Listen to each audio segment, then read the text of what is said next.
بتبدأ أحداث قصتنا من غرفة في العصور الوسطى، وبنلاقي بطلنا لوك بيقوم وهو متفاجئ وبيبص من الشباك وبيسأل إذا كان دلوقتي دخل اللعبة اللي كان بيلعبها قبل كده. اللعبة دي بتكون هي لعبة اسمها الأبطال الأساطير لأرهان، وكلها بتبقى عبارة عن وحوش وكوارث ما بتنتهيش أبدا. ولكن لوك مش بيكون مهتم بكل الكوارث لأنه عارف إن الشخصية الرئيسية في اللعبة هتهتم بكل حاجة يعني. وبرضه هو بيكون عارف إن هو أصلا مجرد شخصية غير لاعبة بتظهر بس في مقدمة اللعبة وخلاص. في الوقت ده بطلنا بقى بيتمشى وبيتفاجأ لأنه بيحس بكل حاجة حواليه كأنها حقيقية، وبيقرر إن هو يروح عشان يشوف بارك بطل اللعبة ده. بس أصلا لوك مش بيكون فاكر فين مكان نقطة البداية بالظبط. وفجأة بيلمح واحد قاعد بشكل غريب جدا وعمال بيكلم نفسه وبيكرر كلمة سبيكس. بيستغرب لوك وبيقول إن مفيش حاجة هنا أصلا بالاسم ده. بس بعدها بنلاقي الشخص بيقف وبيقول أنا لازم دلوقتي أعيش لنفسي بس مش أكتر. وفجأة بنلاقي لوك بيروح ماسك ايد الشخص ده اساسا وبيقول له على فكره احنا شبه بعض جدا. الشخص ده مش بيكون فاهم اي حاجه، بس لوك بيبقى قصده ان اللي سلم عليه دلوقتي ده هو بارك، وانهم هما الاتنين من الارض ودخلوا العالم اللعبه. لكن الاختلاف بين لوك وبارك هو ان بارك عنده مؤهلات اللاعب الرئيسي زي نافذه النظام اللي بتظهر له. وفي البدايه كده فبارك بيبقى متوتر لانه ما يعرفش اي حاجه عن اللعبه، لكن لوك بطلنا بيبقى مقرر ان هو هيساعده. وهنا لوك بيتكلم معاه وبيقول له انا عارف ان انت ساحر، فللسبب ده بنصحك انك تحط نقط السمات بتاعتك في الذكاء. وبيعرفه ان هو في الفصل الجاي برضه هيحصل على كتاب مهارة. لوك حرفيا بيكون عارف كل حاجة في اللعبة وخباياها، وبيبقى شايف ان بارك دلوقتي محظوظ عشان بس قابله لانه هيفيده. بس في اللحظة دي بنلاقي في كلب بينبح وبيهاجم لوك من ظهره، فلوك بيتفاجأ وبيخاف هو وبارك. بيتدخل بارك فبيستخدم عصايته وبيطلع تعويذة بيقدر يخترق بيها رقبة الكلب وبيقتله، وبعدها بيطمن على لوك اذا كان كويس. ومن بعدها بارك بيفضل يقتل في باقي الكلاب، وبمرور الوقت فلوك وبارك بقوا افضل ثنائي موجود في اللعبة. وده لان ببساطة لوك عارف كل المعلومات اللي موجودة في اللعبة حرفيا، في حين ان بارك هو الاقوى وبيموت اللي بيقابله. وهنا القصة بتبدأ بقى، والاتنين بقوا مؤمنين ان هم هينقذوا عالم اللعبة من الهلاك وهيرجعوا مرة تانية لكوكب الارض. الاتنين علاقتهم بتكون حلوة جدا مع بعض، ولكن لوك بيتضايق من حاجة، وهي ان الفريق بتاعهم ده كله رجالة بس. هو بيبقى بيتمنى لو يضم لفريقه اي بنات حلوين عشان يتسلوا يعني. لكن بارك بقى بيكون على عكسه ومش بيبقى بيحب يتعامل مع البنات غير بس للضرورة القصوى. بعد كده لوك بيلاحظ ان في حاجة غريبة جدا بدأت تحصل، وهي ان حفيدة امبراطور السيف ماتت، والمفروض في القصة يعني اللي هو عارفها انها ما تموتش ولا حاجة. وبينتبه برضه بالاضافة لكده ان في اختفاءات وحالات قتل غريبة، واحداث القصة بدأت تتغير بشكل كبير. وكذلك برضه لوك بينتبه ان شخصية بارك اللي قدامه دي متغيرة خالص عن اللي يعرفها، فبيبدأ ان هو يشك فيه وانه ممكن ما يكونش كويس. وبالفعل لوك بيقرر يتسلل ورا بارك عشان يعرف بيروح فين بالليل وبرضه ما يكونش شاكك فيه. ولما بيعمل كده بيتفاجأ بقى لان بيلاقي قدامه عصا ماريت، واللي هي المفروض واحدة من بطلات اللعبة. ومش بس كده، ده كمان هو بيلاقي مخزن كامل محطوط فيه كل معدات ابطال اللعبة زي سيف اوداشي بتاع ليشيا مثلا. بيفضل لوك مكمل في المخزن بتاع بارك ده، وبيلاقي ان كل عناصر الشخصيات اللي اختفت موجودة في المخزن حرفيا. وبعدها بيتفاجأ لما بيلاقي ماريت موجودة ومربوطة بسلاسل ومتعلقة جوه كبسولة. بينصدم لوك جدا ومش بيبقى قادر يستوعب ايه اللي شايفه دلوقتي. وفي اللحظة دي بارك بقى بيظهر في المكان وبيكون متضايق، وبيقول للوك انت ايه اللي جابك لهنا. فبيلف لوك وبيزعق له وبيقول له انت كنت عرفتني قبل كده انك حاولت تنقذ ماريت لكنك معرفتش. بيرد بارك عليه وبيقول له البنت دي مصاصة دماء واحنا لازم نستغل دمها لصالحنا. وبيفهموا يعني ان هم يقدروا يستخدموا دمها ده ويشربوه بكفاءة احسن من انها تستفيد بيه، وبيعرفوا حتى ان هو نفسه كان شرب منه شوية. بينصدم لوك وبيتذكر فعلا الاكسير اللي كان شربه، فبيحس ان هو هيتقيأ حالا. بعد كده بارك بيكمل كلامه وبيقول انا كنت صنعت فخاخ واستنيت شهر كامل عشان بس اقبض على ماريت. فبيتضايق لوك اكتر واكتر وبيقول لبارك انت ليه بتعمل كل ده. فبارك بيقول له لان انا عاوز اكون الاقوى هنا بدون اي منافس. وبيعرفه ان طريقته في اللعبة مش كويسة ابدا لانه بيحاول يساعد غيره ومش بيرضى يقتل الناس ولا يتحكم فيهم. بيكمل بارك وبينصح لوك ان استخدام الغير لاغراض شخصية هي احسن طريقة في اللعبة دي. بيزعل لوك جامد جدا وبيستوعب ان غالبا كده بارك كان لعب اللعبة دي قبل كده وفاهمها. وبعدها بيروح سأله وبيقول له انت قتلت قد ايه بالظبط. فبارك بيرد وبيقول له انا مش متأكد قوي يعني، ولكن بعد ما اقتل كمان 3 تقريبا هكون قتلت اجمالي 100,000 شخص. بيتجنن لوك وبيكون على اخره، وبيقوم جاي ماسك بارك من هدومه وبيقول له انت عبارة عن وحش مش طبيعي. بيهديه بارك وبيقول له على فكرة كل اللي هنا شخصيات، وبيعرفه ان هو كمان كان قتل معاه، لكن لوك بيعترض وبيقول له انا مش بقتل بس غير الاشرار لما يعملوا مصايب. وبعدها بيفكر شوية وبيقول لبارك طالما انت بتستغل كل حاجة عشان تتطور فليه انت اخدت سيف القداشي بالرغم من انك ساحر والسيف ده لفئة الفرسان. وكمان بيعرفه ان هو كان يقدر يحصل على الاكسير من نافذة الاحصائيات بدل اللي عمله في ماريت. وهنا بيتهم بارك بقى ان هو مريض نفسي وان اللي بيعمله ده مش طبيعي خالص. بيتضايق بارك من الكلام اللي بيتقال فبيدفع لوك بقوة وبيخلي راسه تيجي في الكبسولة، وعشان كده راس لوك بتكسر جزء من الازاز وبتبدأ ان هي تنزف جامد. بعدها بيزعق للوك وبيقول له انت هتجنني بكلامك ده، وشكلك كده مش عارف ان انا كنت بعمل كل حاجة عشانك. وبيقعد يلومه وبيقول له انت دايما بتفكر في البنات بس ومش مهتم باللعبة، ودلوقتي بقى انا مش همنع نفسي من اللي انا هعمله فيك. بينصدم لوك وبيبدأ ان هو يتراجع وبيكون قلقان وبيقول لبارك انت هتعمل ايه بالظبط. بيرجع بارك يكلمه وبيقول له انا كل حاجة كنت بعملها هنا كانت عشان احنا الاتنين وعشان مستقبلنا كفريق واحد. فبيتعصب لوك وبيقول له طب اشمعنى اخترتني انا بالذات. بيرد عليه بارك وبيقول له لان انت هنا انسان حقيقي في حين ان الباقي مش حقيقيين اساسا. وفجأة في الوقت ده لوك بيجيب اخره فبيضرب بارك لكمة قوية جدا في وشه وهو عمال بيصرخ، وبعدها بيطلع يجري وبيكون مرعوب وبيقول على بارك ان هو مجنون بالتفكير بتاعه ده. بارك مش بيسيبه يهرب اساسا فبيستخدم سحره لانشاء اصوات واللي بتنطلق وبتلف على رجل لوك، وبعدها بيتربط بقوة والاصوات دي بتلف شبه الحبال وبتقعد تشده جامد. بيفضل لوك يصرخ من اللي بيحصل وبيقول انا مستحيل اموت دلوقتي، بس بارك بكل شر بيقول للوك ما تقلقش انا هخليك جنبي دايما وانت هتكون المساعد بتاعي وملكي لان انت الشيء الوحيد الحقيقي هنا في العالم المزيف. بيزعق لوك وبيقول لبارك انت كده مخلينا اترعب اكتر. فبارك بيستخدم تعويذة وبيقول اللعبة خلاص قربت ان هي تنتهي واحنا الاتنين هنكون دايما اصحاب للابد. بعد كده بقى لوك بيلاقي نفسه ان هو في البعد اللي بارك صنعه وبيجيله ان بارك دخل خلاص اخر مرحلة. فبيتضايق لوك وبيقول ان اكيد بارك هيفوز وبيقلق جامد لانه مش عارف بارك هيعمل معاه ايه لما يخلص اللعبة. ولكن فجأة اصلا بتيجي لوك رسالة ان بارك فشل ومات، فلوك بينصدم من كده ومش بيبقى فاهم ومصدق ازاي ده حصل. وبعدها لوك بيقوم من النوم مخضوض جامد وبيلاقي نفسه ان هو رجع تاني لبداية اللعبة، وساعتها فبيضم ايده بقوة وبيعيط وبياخد عهد على نفسه ان هو لازم يقتل بارك. بيتذكر لوك بعد كده حادثة النهر وان وقتها سد النهر كان اتدمر في اثناء مهمة اخضاع وحش الماء، وبسبب تدمير السد فكان حصل فيضان قتل الاف من وحوش الماء وكمان البشر. والغريب وقتها ان بارك كان عمال بيضحك وفرحان. لوك ساعتها ما كانش فاهم سبب ضحك بارك ده، لكنه خلاص دلوقتي فهم انهم في نظر بارك كانوا نقاط خبرة بس مش اكتر. بيفتكر كلام بارك برضه لما كان بيقول له انا فاضل لي 3 بس وابقى قتلت حوالي 100,000 شخص. وهنا لوك بيقرر انه لازم يقتل بارك في البداية احسن لانه لسه في التصنيف الخامس ولازم يلحقه قبل دخول اكاديمية مركبة، لان الاكاديمية دي في القصة قبل كده كانت زودت قوة بارك بشكل كبير جدا. بيجري لوك بسرعة وهو عارف ان بارك حاليا لسه ضعيف وفاضل 5 ايام على مراسم دخول الاكاديمية. وبعدها بيقوم جاي واخد فطر سام من الغابة وبيقول انا فرصتي لقتل بارك هتكون هي دلوقتي. بيمر الوقت والليل بيجي والمهمة التعليمية بتبدأ والسيارة اللي رايحة للأكاديمية بتعطل في غابة الوحوش، وبنعرف إن مهمتهم حاليا هتكون هي محاربة الوحوش اللي موجودة لحد ما يصلحوا السيارة. بمرور الوقت بنلاقي اللي اسمه ليون بيقتل آخر أرنب متوحش بسيفه، وصاحبته اللي جنبه بتشكر بارك وبتقول له أنت ماهر جدا. بيبص لهم بارك وبيضحك وبيشكر صاحبته على كلامها ده. وهنا صاحب العربية بينده على اللي موجودين وبيقول لهم إنها اتصلحت خلاص، فكلهم بيرجعوا تاني وبيكونوا فرحانين جدا وبيكونوا عاوزين يناموا من التعب.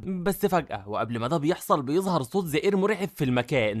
اللي موجودين بيتفاجئوا، بعدها بنشوف خشبة بتتحدف على لورا وليون مع بعض. بيخبط ليون لورا لبعيد عشان ما تتصابش وبسرعة بيتراجع والخشبة دي بتنزل ومش بتصيب أي حد في المكان. بيمسك ليون سيفه بعدها وبيستعد وبينده على لورا عشان تفهمه، فلورا بتكلمه وبتقول له أنا عارفة إن الزئير ده زئير مستذئب واللي يعتبر وحش من الدرجة التانية. المستذئب بالفعل بيعمل زئير تاني واللي بيكون مرعب برضه. وفي الأثناء دي بطلنا لوك بقى بيبقى لسه واصل وبيتضايق لأنه ملحقش يوصل قبل ما المهمة تبدأ. وبالفعل في الوقت ده المستذئب بيضرب لورا بمخالبه وبيقتلها ودمها بيبدأ يملى المكان. فليون بيصرخ على كده وبينصدم بسبب موت لورا، وبعدها بيقول لبارك يركب العربية وهو هيحاول يعطل الوحش. بس بارك بيلتفت للي في العربية وبيطلب منهم يمشوا وهو هيبقى يحصلهم بعد ما يقاتل الوحش ده. بتقلق واحدة من اللي موجودين وبتنده على بارك ان هو يجي معاهم، لكنه بيرفض وبيقول لها انا مستحيل اسيب سيب ليون لوحده وأهرب. بيزعق ليون وبيطلب من بارك يهرب أحسن، وبعدها بنلاقي الوحش بيمسكه بقوة من رقبته وبيقتله، وبارك بيفضل واقف في مكانه وقلقان من كل اللي بيحصل. في اللحظة دي لوك بيفضل مستخبي زي ما هو، وبيقول أنا ممكن أدي فرصة لبارك لأنه ممكن ما يبقاش شرير في النسخة دي من اللعبة. في الوقت ده بارك بيقف قدام الوحش بقى وبيقول عليه إن هو ضخم جدا، وبعدها الوحش ده بيصغر تاني، وفجأة في واحدة بتقول لبارك يوطي وبتنط من فوقه. البنت دي بتهاجم الوحش بسيفها، بس الوحش بيقدر يصد الهجوم بمخالبه ومش بيحصل له حاجة. فبتتفاجأ البنت وبعدها بتنط عند بارك وبتطلب منه إن هو يهرب وهي هتتعامل مع الوحش. بنعرف بقى إن البنت دي بتكون هي ليشيا الابنة التانية لعائلة أردن، وبرضه بتكون هي المالكة لسيف القداشي، واللي بتقف بقى وبتستعد للقتال اللي هيحصل. في اللحظة دي بارك بيسحب الخنجر بتاعه من جنبه وبيقول أنا خايف جدا. فليشيا بتستغرب من الكلام، وبعدها بارك بيطعنها بخنجره وبيغدر بيها، وبيقول وهو فرحان أنا كنت خايف بس من الأول إن اللحظة دي تضيع مني أو حاجة. بيشوف له كل اللي حصل بقى وبينصدم وبيتعصب جامد، وبيفهم إن بارك أساسا كان دايما شرير وعمره ما كان طيب أو بطل القصة. نرجع مرة تانية لليشيا واللي بتبقى اتصابت في كتفها، وبتقول لبارك انت ليه هاجمتني دلوقتي، وبعدها بتحس بألم والرؤية بتبدأ تبوظ من حواليها لأن الخنجر ده أساسا مسموم. بيشتغلها بارك فبيعتذر لها وبيقول لها أنا آسف، ولكن من توتري الخنجر ده كان هيقع وخبطتك وأنا مش قاصد. بيزقر الوحش تاني زي ما هو، وليشيا بتكون قلقانة جامد جدا، وعلى طول الوحش بيهاجم بمخالبه، بس برضه ليشيا بتقاوم وبتقدر انها تصد الهجوم. بيستغرب بارك من ان ليشيا قادرة تقاتل بالرغم من انها مسمومة. بتقعد ليشيا تتصدى للهجمات دي وبتتراجع لورا وبتحاول انها تهدي نفسها شوية، وبعد كده بتمسك سيفها وبيبقى باين عليها التعب الشديد، وبتغمض عينها وبتركز جامد، وفجأة بتفتح عينها بكامل تركيزها وبتتجهز لهجوم قوي جدا وبيخرج منها هالة مرعبة. الوحش بيكون متعصب برضه، وليشيا بتفضل واقفة ومستنية بس اللحظة المناسبة للهجوم. بيقلق بارك لانه بينتبه ان ليشيا ممكن دلوقتي تقدر تقتل الوحش، فبسرعة بيخرج الخنجر بتاعه تاني وبيقول انا مش هسمح ان ده يحصل، وبيقوم جاي حدف الخنجر على ليشيا عشان يموتها. ولكن ليشيا بتلاحظ الخنجر وبتضربه بسيفها وهي متضايقة، وبتقول لبارك انت كده كنت قاصد تأذيني من الاول. وللاسف لان ليشيا بتتصدى للخنجر فهي بتنسى الوحش واللي خلاص بيفتح بقه بقى عشان يقتلها ويموتها. بترفع ليشيا سيفها فورا وبتقدر ان هي تطعن الوحش بسرعة، لكن خلاص الوحش بيقدر ان هو يعضها وبيقع فوقها وهو ميت تماما. وهنا ليشيا بتفقد دم كتير جدا ومش بتكون خلاص قادرة تتحرك وعمالة بتنهج، وبتسأل بارك وبتقول له انت ليه عملت معايا كده. بيطنش بارك كلامها وبيروح يمسك السيف وهو سعيد جدا، وبيقول انا خلاص حصلت على سيف القداشي وهبقى افكر بقى ازاي استخدم السيف ده في وقت تاني. بعد كده بيبص لليشيا بنظرة مرعبة وبيقول لو انا قتلتها فانا هاخد نقط اضافية غير اللي هاخدها. ليشيا في الوقت ده بتبقى قاعدة ومستسلمة تماما لانها خلاص فقدت دم كتير بالفعل، وبتبص لبارك وهي حزينة ومحبطة، بس بارك بيبقى بيبص لها بنظرته الشريرة لسه. ولكن فجأة وفي الوقت المناسب بنلاقي كيس مسحوق بيتحدف على بارك، وده اللي بيخلي بارك يتفاجأ. الكيس ده بيتفتح واللي فيه بيحوط بارك وبيخليه يكح جامد. بيتضايق بارك جدا وبيسأل هو ايه ده، وبيزعق وبيأمر ان اللي حدف الكيس يخرج له فورا. في نفس الاثناء دي بيكون في ارانب متوحشة بتجري على بارك، وبنعرف طبعا ان اللي عمل كده بيبقى هو بطلنا له. وعلى الرغم ان الفطر اللي اخده ده مش سام، لكنه يعتبر الاكل المفضل لوحوش الغابة كلها، ولان المسحوق ده مصنوع من الفطر نفسه فكده الوحوش كلها هتنجذب عند بارك. بيفضل بارك واقف متضايق بقى وبيزعق للارانب وبيطلب منهم يبعدوا حالا. اما لوك فبيستغل انشغال بارك ده وبيسحب ليشيا وبيفرح لانها بتكون لسه عايشه وما ماتتش. بعد كده بيبص لوك على انياب الوحش وفورا بيخرج خنجره وبيخلع ناب منهم. على الجهه التانيه بارك بيزعق، فلوك بيبدا يخاف وبيلاقي ان بارك بقى وراه بالسيف وبيقول له انت مين وبتعمل ايه هنا. بيتعجب لوك من اللي حصل وبيقول على سيف القداشي ده ان هو مدهش جدا لانه ساعد بارك على قتل الوحوش دي كلها في خلال ثواني. بيكرر بارك سؤاله تاني للوك لانه اساسا دلوقتي مش بيبقى عارفه. في الوقت ده لوك بيستنتج ان بارك غالبا نسى ذكرياته اللي كان بيلعب بيها، وطبعا حاجه زي دي بتخلي لوك يبقى مبسوط لان الموضوع هيكون احسن بالنسبه له. بعدها بيكلم بارك وبيقول له على فكره طريقه مسكك للسيف هتخلي ايدك تتقطع. فبارك بيستغرب وبيساله ازاي، وهنا لوك بيقوم جاي متقدم وبياخد شويه تراب من الارض وبيحدفهم في عين بارك. بيتفاجئ بارك وبيقعد يصرخ وبيشتم في لوك عشان التراب كله بيكون جه في عينه، وبعدها بيفضل يهاجم بالسيف بشكل عشوائي وبيقول له انا هقتلك. بيتفادى لوك الهجمات دي وبيلاحظ ان بارك مش عارف يستخدم السيف اساسا، لكن بالرغم من كده فهو سريع جدا وقوي. بيستعد لوك بالناب بقى وبيركز وبيقول انا لازم اقتل بارك حالا، وبالفعل بعدها بيهاجمه، لكن بارك بيبعد رقبته في الوقت المناسب وبيتفادى الهجوم وبيلاقي نفسه خايف بشكل كبير. بيكمل لوك هجمات زي ما هو وبيقول ان الناب ده خارج منه ريحة الموت وطبيعي ان اي حد هيخاف من الناب يعني. وبالرغم من الهجمات اللي لوك بيعملها الا ان بارك بيقدر يتراجع وبيفضل مركز بس مع الناب وخلاص. وقتها في هجوم بيكون على وشك ان هو يصيب بارك، ولكن بارك في الوقت المناسب بيلحق يصد الهجوم ده على اخر لحظة. وهنا بقى خطة لوك بتنجح اخيرا، فبيخرج الخنجر بتاعه وبيهجم بيه، وده اللي بيخلي بارك يترعب ومش بيكون عارف المفروض يعمل ايه. بيغرز لوك الخنجر بتاعه في كتف بارك بكل قوته، وبارك هنا بنلاقيه عمال بيصرخ جامد وعينه بتدمع. وبسرعة لوك بيكمل وبيستخدم الناب بايده التانية وبينزل بيه، فبارك بيعرق جامد من الخوف، لكن بيمنع الناب ده من انه يخترق رقبته عن طريق استخدام ايده كدرع. بس طبعا الناب بيخترق ايده بسهولة وبارك بيفضل يقاوم زي ما هو بكل قوته. بيزود لوك اكتر وبيضغط بوزن جسمه كمان، وبنلاقي ان الناب اخيرا بيقدر يخترق رقبة بارك. ولما ده بيحصل فلوك بيبص لبارك وبيشكره في سره لانه بسببه بقى اقوى. بعد كده لوك بيشيل الناب وبيكون عمال بينهج وبيقول انا مش ندمان ابدا على اللي عملته.